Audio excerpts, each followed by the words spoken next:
देखिए, कोरोना जो है बहुत ही डेंजर किस्म की एक बीमारी है। वहाँ से आने के बाद मेरे बदन में बहुत दर्द हुआ, बुखार आया। 2-3 दिन तो मेरे को पता नहीं लगा। बहुत ही जिसे कहते हैं, मैं बच गया बस, ये मेरी किस्मत थी।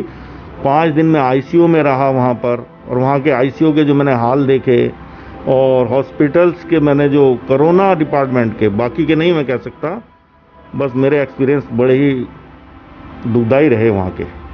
बस मैं बच गया, ये मेरी खुशकिस्मत समझो।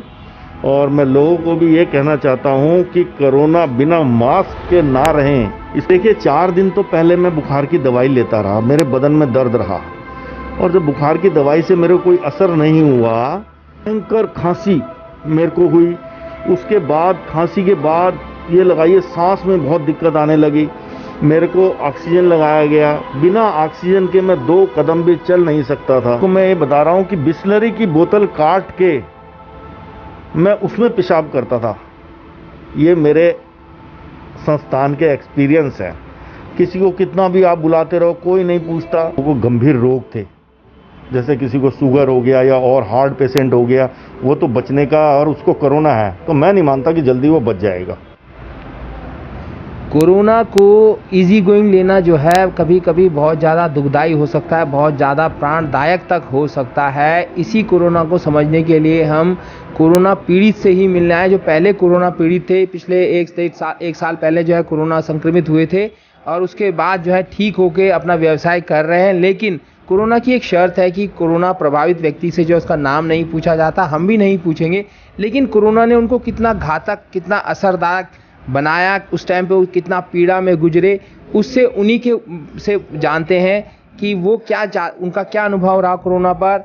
बताइए सर, आपका कोरोना का अनुभव बताइए, खुल के बताइए। देखिए, कोरोना जो है बहुत ही डेंजर किस्म की एक बीमारी है, और जो मेरा पर्सनल एक्सपीरियंस है, तो मुझे कोरोना हुआ था, मैं किसी की डेड बॉडी में गया था हरिद्वार।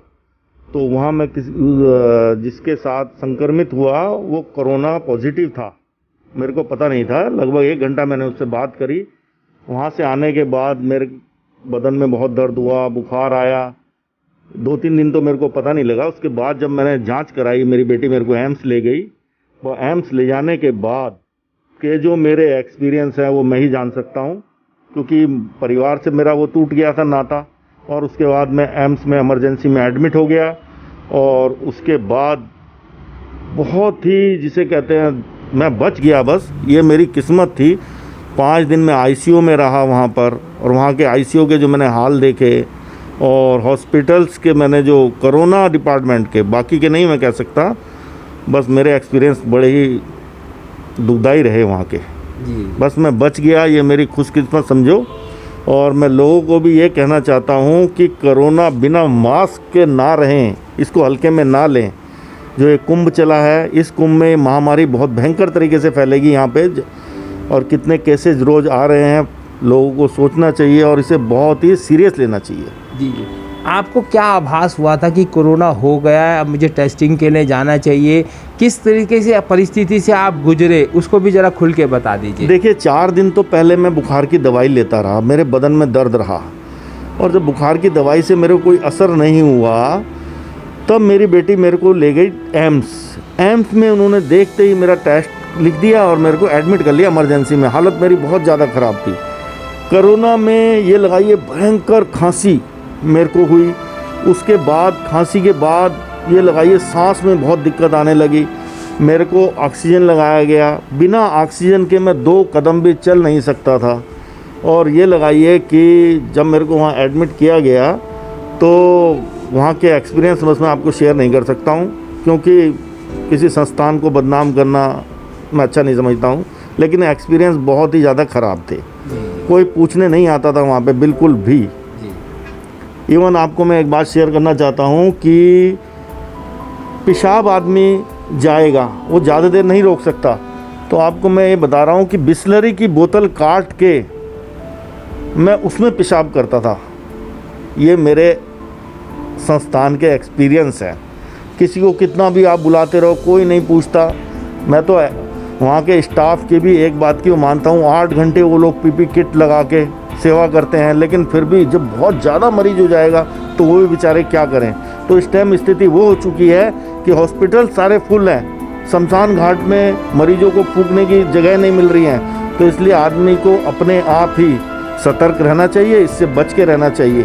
मैंने एक डोज वैक्सीन की ले ली है, वो है। बाबूजी एक चीज़ बताइए, जैसे किसी को हाई बीपी है या हाई शुगर है, कोई दूसरी गंभीर बीमारी है और उसे साथ में कोरोना हो जाए और उसे डॉक्टर और दवाई की ज़रूरत है, क्या ऐसी परिस्थिति में क्या उसका प्रॉपर इलाज होता है किसी भी स्वास्थ्य संस्थान में?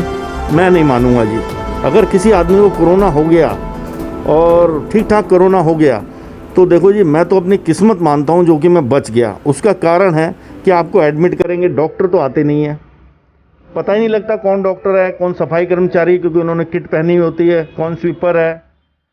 डॉक्टर अपने केबिन में बैठे रहते हैं, वो वहाँ से वो आपकी रिपोर्ट जाती रहेगी, टेस्टिंग होती रहेगी। इतनी दवाइयाँ, मैं कह रहा हूँ कि इतनी दवाइयाँ इलाज के नाम पे, इतने इंजेक्शन, मैं नहीं मानता कि हमारी बॉडी झेल पाएगी। तो ऑटोमेटिक और बीमारियां बढ़ती जाती है। बाकी इलाज तो बेचारे करते ही हैं, लेकिन मेरा एक्सपीरियंस तो कहता है कि बस इससे बचे रहो किसी तरह। यानी कि आपका भी मानना है कि अगर आदमी को कोई दूसरी गंभीर बीमारी है और अगर उसे कोरोना हो जाए तो उसे पर्याप्त स्वास्थ्य सुविधाएं नहीं मिलती, पर्याप्त पोषण नहीं मिलता, खाना पीना नहीं मिलता, इस वजह से भी उसका जो जीवन है वो संकट में आ जाता है। ये भी एक बहुत बड़ा कारण हो सकता है, ये मानते हैं आप? देखिए, खाना पीना तो मैं जैसा कहूँगा कि बहुत ही अच्छा मिलता है। मैं एम्स में था, खाने पीने की मैं तारीफ करता हूँ, बहुत ही अच्छा खाना, लेकिन वो स्टाफ ही इतना परेशान हो जाता है वहाँ पे कि आप उन्हें बुलाते रहो। देखो, अपना पर्सनल एक्सपीरियंस शेयर करता हूँ। मेरे बिल्कुल बाजू में मेरे दोस्त का भाई कोरोना पेशेंट आ गया, जबकि मेरे को 14 दिन हो चुके थे उस टाइम एडमिट।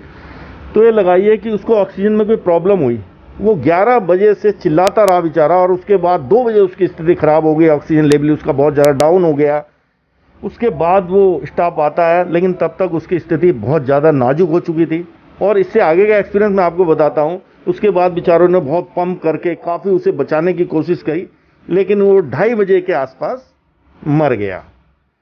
उसके 2:30 बजे मरने के मैं पर्सनल मेरी अप्रोच भी थी, उस अप्रोच पे मैंने कोशिश करी। उन्होंने कहा ठीक है, हटवाते हैं।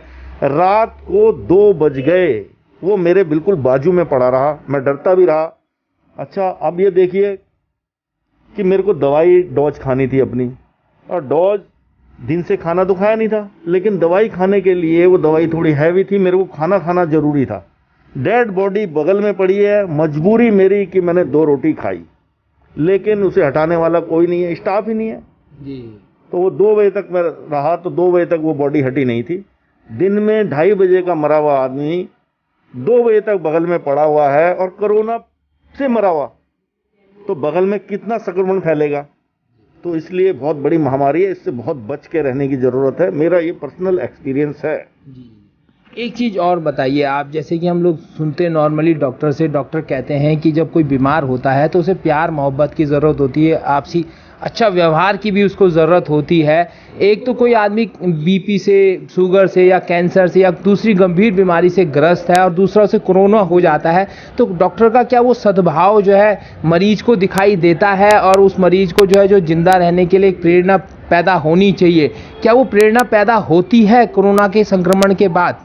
देखिए, मैं मानता हूं कि सब डॉक्टर्स एक से नहीं होते, लेकिन मेरा जो अपना एक्सपीरियंस है, पहले तो यही पता नहीं कि ये डॉक्टर है, ये नर्स है, ये सफाई कर्मचारी है, कोई उन पे प्लेट तो लगी नहीं हुई है। मेरा जो अपना एक्सपीरियंस है, डॉक्टर केवल एक बार यदि आता है टूर पे तो आता होगा, उसके बाद आप डॉक्टर को बुलाते रह जाओगे।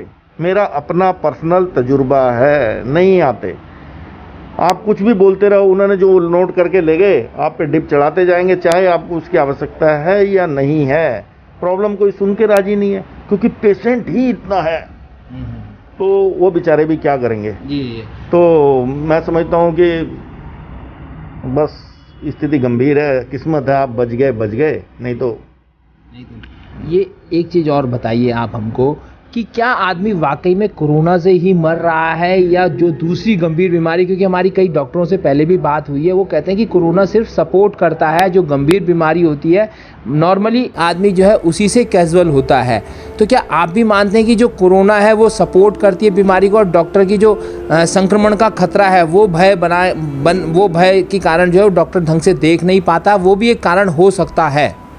देखिए सर, मेरा जो अपना एक्सपीरियंस है, जिन लोगों को गंभीर रोग थे, जैसे किसी को शुगर हो गया या और हार्ट पेशेंट हो गया, वो तो बचने का, और उसको कोरोना है तो मैं नहीं मानता कि जल्दी वो बच जाएगा। मेरे को कोई बीमारी नहीं थी, और दूसरा मेरे जो परिवार के लोग थे, मेरी पत्नी थी और भी लोग थे, मैं उनके लगातार टच में रहा। बाकी तो वहाँ टच में रहने का मतलब नहीं है, सुनने वाला कोई नहीं है। बाकी बचना, जो गंभीर रोगों की बीमारी अगर किसी को है तो मैं नहीं समझता कि वो बचेगा, क्योंकि सिंपल, जैसे मैं फिट एकदम योगा करता था और डेली मॉर्निंग वॉक वाला था, तो मैं बच गया। बाकी कोरोना बहुत डेंजर बीमारी है, और किसी को एक दो बीमारी साथ में है तो वो बचना बड़ा मुश्किल है, बहुत मुश्किल है। इसलिए बच के रहिए, मेरी यही आप लोगों से गुजारिश है। यही ये हमारे साथ जो है कोरोना संक्रमित पीड़ित व्यक्ति थे, जिन्हें जो है पिछले जो कोरोना काल आया था उसमें बहुत गंभीर कोरोना हो गया था, और बड़ी मुश्किल से इनकी जान बची है। 17 दिन तक ये स्वास्थ्य संस्थान में भर्ती रहे, बड़ी मिन्नतों से, बड़ी कोशिशों से, और खुद को जो है संघर्ष करते रहे अपने जीवन बचाने के लिए, तब जाके बच पाए हैं। और इनके साथ में ही जो इनके साथी लोग थे, यहीं नगर के थे, वो अपना जान नहीं बचा पाए, वो मृत्यु के गाल में समा गए हैं। इनका भी सीधे सीधे संदेश है कि आप लोग जो है बच के रहिए। कोरोना कोई छोटी मोटी बीमारी नहीं है, बहुत गंभीर बीमारी है, पर साथ में जो है संक्रमण होने की वजह से डॉक्टर उतना देख नहीं पाता। इसलिए जो दूसरी बीमारी होती है, गंभीर बीमारी, वो भी कहीं ना कहीं जो है आदमी को काल के गाल में समाने के लिए जो है भेज देती है। जब आज डॉक्टर देखेगा नहीं, दवाई ढंग से नहीं मिल पाएगी, तो ऑटोमेटिकली उस गंभीर दूसरी बीमारी से भी आदमी अपनी जान से हाथ धो बैठता है। मैं अपने सहयोगी दीपक के साथ योगेश आमला, डिजिटल मीडिया, तीर्थ नगरी ऋषिकेश और देवभूमि उत्तराखंड।